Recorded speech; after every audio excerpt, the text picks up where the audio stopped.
this is Rainbow Harmony, here to help you find balance and peace to live a more colorful life. And welcome back to Manifest with me in March. You guys, today is the first official day of the new moon cycle, which means we are officially going to start manifesting with the moon. So if you guys are new here, I am teaching you guys how to manifest using the moon cycle. I'm going to take you guys through every single day of a moon cycle, which is around 28 to 30 days. And I'm going to help you guys learn how to manifest. This is something I do on my channel every single year. So what have you missed so far? You have missed the priming exercises. It's okay if you missed that though. All we've been doing the past week is just relaxing and getting our energy ready to manifest. But today is one of those days you absolutely do not want to miss. As a disclaimer, it's very windy out here today. I hope that's not too distracting. But I'm going to teach you guys how to manifest with the new moon cycle. So what is the new moon? The new moon is when you look up in the sky and you can't really see the new moon. It's pretty much invisible.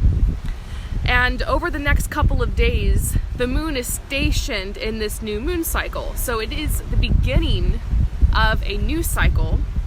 And the new moon is all about setting your intentions. So this is where you decide what it is that you would like to manifest. Now, we've talked over the last couple days about how to be successful with manifesting, priming our energy, and I want to make sure as you guys go forward into manifesting that you can be set up for success. So if you would like to manifest with me, all you're going to need for today is a piece of paper and a pen or pencil. That's it. Today's homework is going to be to write down your manifestations. Write it down, make it happen. This is where you want to start, with clearly describing in detail exactly what it is that you would like to manifest. So I've tried this a couple of different ways, and I have had the most success with using the method that I'm about to teach you guys. So one way that you could write your manifestations down, let's say that you would like to manifest a house. You want to move into your own home. You want to purchase a home. You could write down, I would like to manifest a house. However, there's a problem with that, because by saying I would like to manifest this, it implies that it's something that you don't have yet. And you're putting that energy out to the universe. I don't have a house. I want this. It needs to come to me. I don't have it now. Also, that's not being specific. You could manifest any kind of house. And this actually happened to me. I decided I wanted to manifest a 2-story house, and I did manifest it. However, it was in a really bad neighborhood. It was a house that I was renting. It was technically a duplex, and there were horrible neighbors. It did look like I wanted the house to be a certain color and to have like a backyard and a garden and stuff, and it had all that. Like, seriously, I was really thankful. But looking back on that manifestation, I kind of laughed because I realized I wasn't specific enough, and I ended up manifesting it like just kind of a really weird situation. But it was really cool. I was grateful. It's all about gratitude, right, you guys? But that's kind of how manifestations can backfire. I don't want you to think that your manifestation is going to backfire horribly, or to get super paranoid or worry about, oh no, am I writing this down right? But I can give you guys some clues to how to manifest something specifically. So the I am statement is super powerful. Like saying I am, like word is bond. Words are basically spells. What you say is super important. So when you're writing this down, you want to write I am to start with. Also, the energy of gratitude and gratefulness, thankfulness is a very powerful energy as well. So you're going to include some gratitude with what you write. Now, the third thing that can really help your manifestation script here is to write it as if you already have it.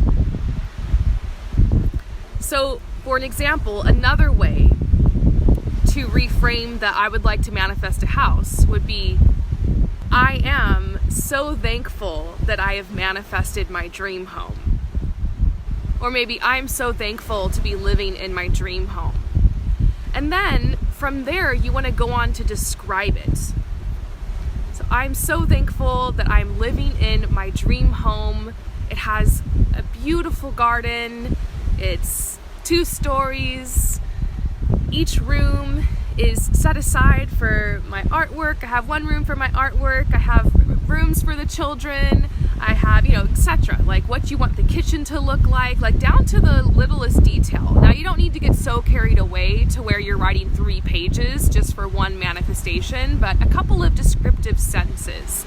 And you want to talk about how much you enjoy it. I really enjoy hanging out on my porch with my porch swing and drinking lemonade.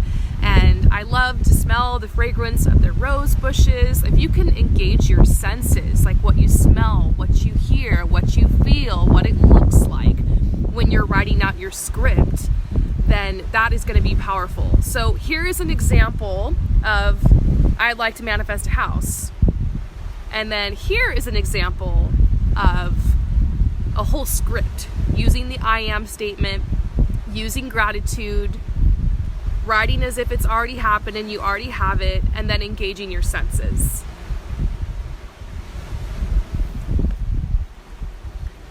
This is super powerful, you guys.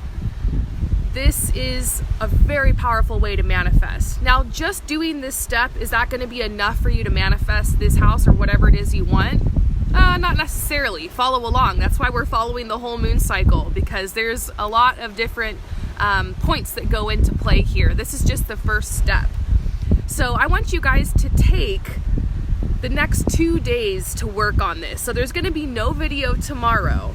Okay, maybe I'll post some music or something that you guys can listen to while you're working on this. We'll see. But the next 2 days, I want you guys to take today and tomorrow to write out your manifestations. Now, here are a couple more tips for you guys. Remember, in a couple videos before this, we were talking about how important it is to set intentions that you personally feel are realistic for you right now. So if you're just starting off with manifestation, I wouldn't be asking for the dream home just yet. It's not like you can't ask for that. Maybe put that on the list as well, but make sure you have a lot of manifestations that are focused around where you're at right now in your life, and maybe what you'd like to manifest over the next couple of weeks or couple of months or maybe the next year or so. So keep this window of time kind of small. Think more about your immediate energy, what you want to change around yourself right now.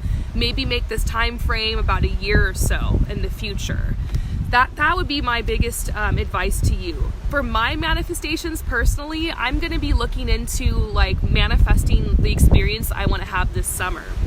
So that's probably what I'm going to be focusing on, and just like a couple other little things I want to manifest. I'm asking for a couple of little things. I'm going to put a bunch of medium stuff in there and maybe one really big thing. And that's what I would suggest for you, is to ask for a couple little things, some medium stuff, if that makes sense, and then maybe 1 or 2 of your biggest manifestations as well.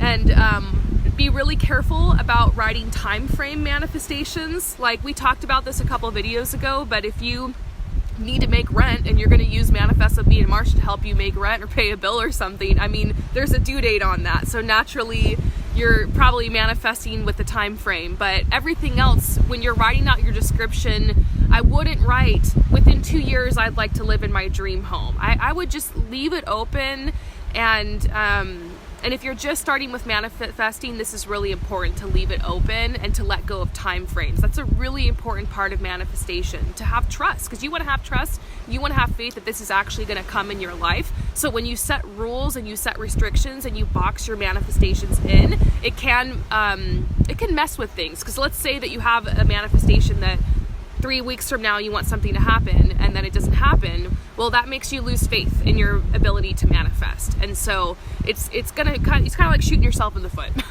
It's gonna make things complicated. Whereas what if this ends up manifesting 6 weeks from now? You end up being thankful, you grow your faith in manifesting. It's not gonna blow your faith and your focus so much. So let go of timelines if possible, and write with as much description as you can. And I would also suggest to keep your list kind of short. Like if you ask for like 30 things, then keep in mind you're going to have to take action on all 30 of those things. So if you spread your focus too much, you ask for too much, it's going to spread your energy and make it more difficult for you to manifest. So I'm not going to give you guys a rule here on how many things you can or can't ask for, but just try to keep it to, just a couple of things. Start small. Unless you're a super experienced manifester and you're ready to work, then I would suggest to keep your list kind of small. Me personally, I'll probably be asking for less than 10 things this time around, okay? So I hope that you guys enjoy this process. It's really simple. You're just gonna write out on a piece of paper what it is you'd like to manifest, and you're gonna have tomorrow to work on this as well, and come back to the channel the day after and we will continue forward with our process. Peace out.